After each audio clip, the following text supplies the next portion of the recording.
Ayẹ láti rí ìmọ́lẹ̀ àlàyé yìí ké hallelujah hallelujah. Mo kí àwa ọmọ Ọlọ́run tí Olúwa jí sí ìmọ́lẹ̀ àlàyé pé a kú òwúrọ̀ àdúrà àti ọ̀rọ̀ ìyànjú fún ọ̀sẹ̀ tuntun. Mo pe àkọlé ọ̀rọ̀ ìyànjú fún ẹ̀yin ọmọ Ọlọ́run ní ọ̀sẹ̀ tuntun yìí pé fara rẹ súnmọ́ Ọlọ́run. Ìwọ ọmọ Ọlọ́run tó ń gbọ́ mi lówùúrọ̀ yìí, mo fẹ́ kó fara rẹ súnmọ́ Ọlọ́run bó ti ń lọ nínú àrìn àjò rẹ nínú ọ̀sẹ̀ tuntun yìí. Nítorí gbogbo ẹni tó bá súnmọ́ Ọlọ́run tó bá ké pe Olúwa máa dìgbà dá wọn lóhùn. Àwọn ọmọ Ọlọ́run fara rẹ súnmọ́ Ọlọ́run o. Ẹni tó bá fara rẹ̀ súnmọ́ Ọlọ́run, Ọlọ́run á máa gbèjà rẹ̀. Tó bá fara rẹ súnmọ́ Ọlọ́run, Ọlọ́run á máa ṣe ìgbésókè láìròtẹ́lẹ̀. Fara rẹ súnmọ́ Ọlọ́run. Báwo la ṣe lè fara wa súnmọ́ Ọlọ́run? Bá a ṣe lè fara wa súnmọ́ Ọlọ́run ni wípé ká máa fi ọ̀nà wa lé Olúwa lọ́wọ́. Ẹ jẹ́ ká máa ké pe orúkọ rẹ̀ lákòókò tó wọ̀ fún wa àti ní àkókò tí kò wọ̀. Pàápàá máa fi ọpẹ́ fún Ọlọ́run, máa dúpẹ́ oore tó ti ṣe fún ọ gbogbo. Máa jíròrò nínú ọ̀rọ̀ rẹ̀ ní ìṣẹ́jú àti ní ìgbà tí ààyè rẹ̀ bá ti yọ fún ọ láti máa ṣe ó ṣe dandan ní gbogbo ojoojúmọ́. Fara rẹ súnmọ́ Ọlọ́run. Bó o ti ń lọ nínú ìrìn àjò rẹ lówùúrọ̀ yìí àti nínú ọ̀sẹ̀ yìí, fara rẹ súnmọ́ Ọlọ́run. Bó o ti ń fara rẹ súnmọ́ Ọlọ́run, Ọlọ́run májẹ̀mú tó ń ké pè yẹn tó fara rẹ súnmọ́ kò ní farapamọ́ jẹ ọ́ níyà. Torí náà fara rẹ súnmọ́ Ọlọ́run bó ti ń lọ nínú ìrìn àjò rẹ lónìí, máa ké pe Olúwa, máa gbàdúrà lákòókò tó wà àti ní àkókò tí ò wọ̀. Jẹ́ ọlọ́pẹ́ nígbà gbogbo. Máa fi ọpẹ́ fún Ọlọ́run. Máa yin Olúwa fún ohun tó ti ṣe àti ohun tó ń béèrè lọ́wọ́ rẹ̀. Nípa ṣíṣe èyí, ẹ̀mí mímọ́ yóò máa fara rẹ̀ hàn fún ọ. Àwọn ọmọ Ọlọ́run, mi ò fẹ́ kẹ́jẹ́ ká gbẹ́kẹ̀lé ẹnikẹ́ni o.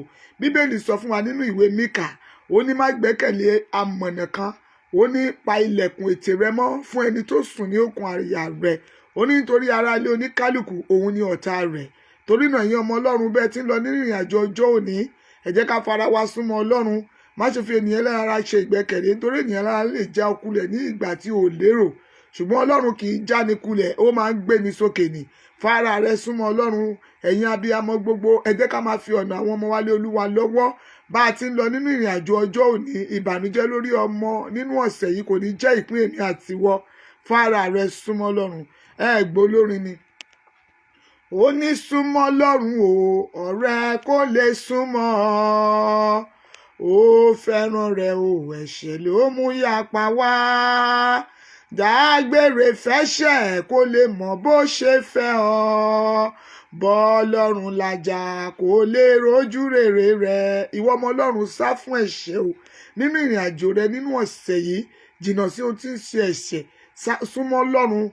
Tó o bá súnmọ́, ó máa fún ẹ ní ojú rere. Ó máa fún ọ ní ìgbésókè àìlérò. Ó máa yà ọ́ lẹ́nu. Níbi tí ọ̀tá tilẹ̀ ti ń gbógun tì ọ́ yẹn, ó máa ba iṣẹ́ ọ̀tá jẹ́. Kìkìdá ohun tó nílò ni kó fi ayé rẹ súnmọ́.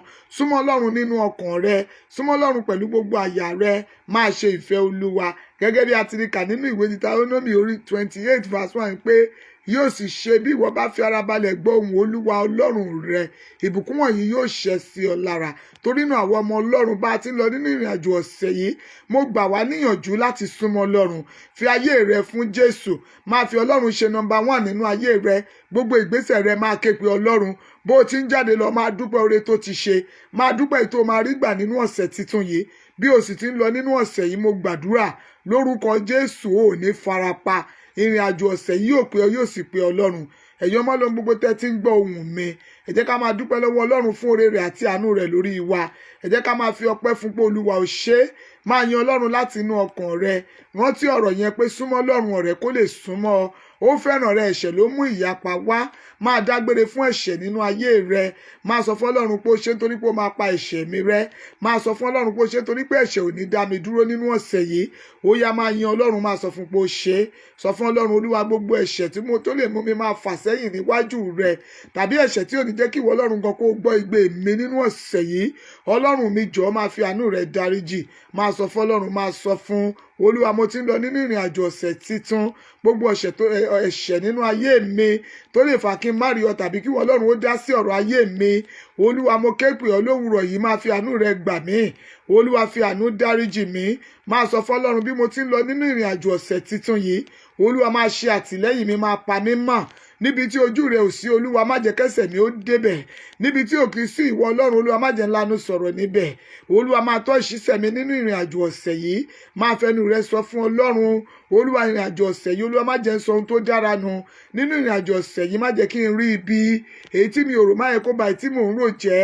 Olúwa tọ́ ìṣísẹ̀ mi nínú ọ̀sẹ̀ yìí olúwa, mo ti fi ayé mi fún ọ, mo ti súnmọ́ olúwa. Olúwa jọ̀ọ́ fara rẹ hàn mí, olúwa má farapamọ́ fìyà jẹ mí. Ìwọ náà máa sọ fọ́lọ́run gbogbo tó ti ń gbọ́ ohùn mi. Olúwa ìrìn àjò ọ̀sẹ̀ yìí jẹ́ kó pé mi, bó ti ń pè mí olúwa jẹ́ kó máa pé ìwọ ọlọ́run. Olúwa má jẹ́ ìrìn àjò ọ̀sẹ̀ yìí lásán. Orere gbogbo tó ti kó sílẹ̀ nínú ìrìnàjò ìṣẹ́ jẹ́ kó jẹ́ ìpín mi. Àwọn áńgẹ́lì olóore jẹ́ kán wá mi rí, kán ṣe mí lóore. Máa sọ tiẹ̀ fọ́lọ́run bó ti ń lọ ní ìrìnàjò ọ̀sẹ̀ yìí. Olúwa ohun tó dára má jẹ́ kó wọ́n mi lọ́sẹ̀ yìí. Ire gbogbo jẹ́ kó jẹ́ ìpín mi.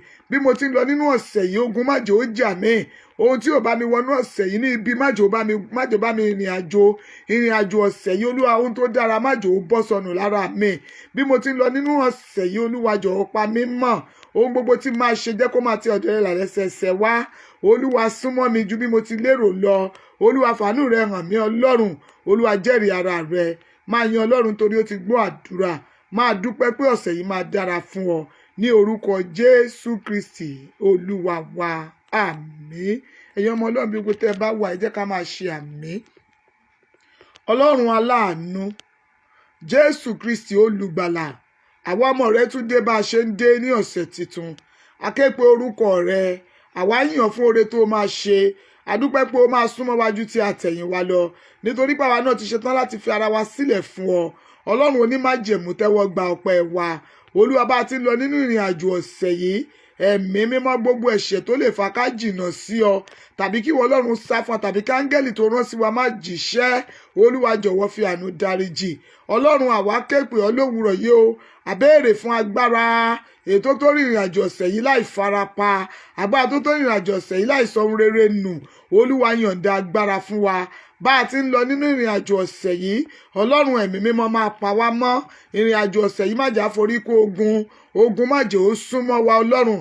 Nínú ìrìn àjò ọ̀sẹ̀ yìí, àtèmi àtàwọn ènìyàn tó ń gbọ́ ohùn àdúrà yìí, olúwa jọ̀wọ́ pa wá mọ́. Olúwa máa tọ́ ìṣísẹ̀ wa. Ìrìn àjò ọ̀sẹ̀ títún yìí, ọlọ́run má jẹ̀mú, àwa ti fi ayé wa sílẹ̀ fún ọ. Olúwa bá wa ṣe ohun tí ṣe tiwa ní àṣepé nínú ìrìn àjò ọ̀sẹ̀ yìí. Olùgó rẹ àti ẹwà rẹ, olúwa jẹ́ kó búyọ lára wa. Bá a ti ń lọ nínú ọ̀sẹ̀ yìí, olúwa fún wa ní ìsinmi. Ọlọ́run fi wá lọ́kàn balẹ̀. Olúwa ṣàánú fún wa. Mo gbàdúrà fún gbogbo aboyún ayé, ẹ máa bí nírọ̀wọ́rọ̀sẹ̀. Ẹ̀yin aboyún tí oṣù yìí ti díù yẹn, lórúkọ Jésù wọn nífa bẹ gbẹ̀bí rẹ. Ọjọ́ ìkúnlẹ̀ rẹ mo ní yóò jẹ́ ọjọ́ ayọ̀. Ìyá kí ọmọ á sì fọhùn. Gbogbo ìwọ tó ń wojú olúwa fún ọmọ, ọlọ́run fi àánú dá ọ lóhùn ọ̀sẹ̀ yìí, nítorí o ti ké sí mi ní olúwa. Ọlọ́run májẹ̀mú yóò dá sí ọ̀rọ̀ ayé rẹ. Ohun gbogbo tó yàgàn nípa tara nípa tẹ̀mí, ọlọ́run fi àánú ṣe. Mo gbàdúrà fún gbogbo alábíamọ ní gbogbo àgbáyé. Ẹ ò ní fojú sunkún ọmọ. Ẹrù tábíamọ ò lè tú wọn nígbè ká ọmọ lè. Ohun ẹ̀jẹ̀ ó jẹun tán ká tó sọ fún ní ibi kò ní fọ̀ sí ọ. Àwọn ọmọ ológo èmi àtiwọ́ wọn ó ṣe rere nínú ọ̀sẹ̀ yìí. Àwọn ọmọ wa ò ní pàdánù ohun rere o. Ààbò ọlọ́run yóò dájú lórí wọn. Gbogbo abiyamọ ayé, ikú ọmọ ò ní tọ́ sí yín. Ìbànújẹ́ lórí ọmọ kò ní jẹ́ ìpín wa. Àfàsìkò ìsúre fún gbogbo ọkàn tó wà nínú ìdè àìsàn pátápátá. Níbi gbogbo táyé dè ọmọ yẹn, ọlọ́run tú ọ sílẹ̀. Ní gbogbo tí ayé rẹ ti ń ṣàìsàn, olúwa ṣàfọ̀mọ́ àìsàn yẹn. Ohun gbogbo tó jẹ́ àìsàn nínú ayé rẹ, bíbélì wípé wò mí sàn, èmi yóò sì sàn. Gbogbo ìwọ tó ń ṣàìsàn nínú ara àti nínú ọkàn, nínú ẹ̀mí, ọlọ́run wò ọ́ sàn. Ọwọ́ ìwòsàn ọlọ́run ó yá kó wọnú àgọ́ rẹ wá. Mo gbàdúrà gbogbo ẹni tẹ́ lọ ṣàtìpó ní ilẹ̀ òkèèrè, ẹ máa kó èrè wálé. Ohun gbogbo tí ọkàn yín fẹ́ ní ìlú àjèjì tẹ́ wà yẹn, ọlọ́run ìpè májẹ̀mú máa ṣe fún yín. Gbogbo ẹ̀yin tẹ́ lọ ṣàtìpó nílẹ̀ òkèèrè, àánú ọlọ́run ò ní fi yín sílẹ̀. Ohun rere gbogbo tẹ́ nílò láti fi jẹ́ ọmọ nílò àti láti fi tẹ̀síwájú níbi tẹ́ wà, ọlọ́run yọ̀ǹda rẹ̀. Ìwé ìgbélú, ìwé iṣẹ́, ìwé ilé gbígbé, ọlọ́run ṣe ní ìrọ̀rùn. Agbára ọlọ́run dì yín mú. Gbọ́ ìwọ tó gbọ́ ohun àdúrà yìí, ohun gbogbo tó ti fi ọjọ́ tó ti ń pẹ́ ń béèrè lọ́wọ́ ọlọ́run, ọ̀sẹ̀ yìí olúwa fi ìrọ̀rùn ṣe é fún ọ. Nítorí èmi àtiwọ́ ti fara wa súnmọ́ ọlọ́run, ọlọ́run yóò ṣe ohun tuntun nínú ayé wa. Ìfọ̀kànbalẹ̀ yóò jẹ́ ìpín èmi àtiwọ́. A gbàdúrà fún orílẹ̀-èdè Nàìjíríà, ó yá gba àtúnṣe. Ìtàjẹ̀sílẹ̀ àti ìdágìrì ó yá kó dákẹ́ jẹ́. Ọwọ́ olúwa ó yá la orílẹ̀-èdè yìí kọjá. Nàìjíríà, olúwa kó bùkún fún ọ. Ayọ̀ àìlópin kó wà nínú rẹ. Orílẹ̀-èdè Nàìjíríà máa tàn bí òòrùn. bẹ́ẹ̀ ni kò sì máa tẹ̀síwájú. Gbogbo àwa tá wá wà lórílẹ̀‐èdè yìí lórúkọ Jésù Olúwa yóò tún wa ṣe. Ìrọ̀rùn la ó fi lo ilé ayé wa. Mo gbàdúrà fún gbogbo ẹ̀yin tí ẹ lọ́kọ lọ́ọ̀dẹ̀, ọkọ yín ò ní kú o. Ìwọ tó o jẹ́ opó lórúkọ Jésù Olúwa ṣe ọkọ fún ọ. Àánú Ọlọ́run yóò wà pẹ̀lú ẹ̀yin àyànfẹ́ yìí gbogbo. Ilẹ̀kùn ìyanu kò ní tì mọ́ yín. Àánú Ọlọ́run yóò fọhùn. Bó o ti ń lọ síbi iṣẹ́ òòjọ́ rẹ, ó rí ojú rere Ọlọ́run, bẹ́ẹ̀ ló máa rí ti ènìyàn.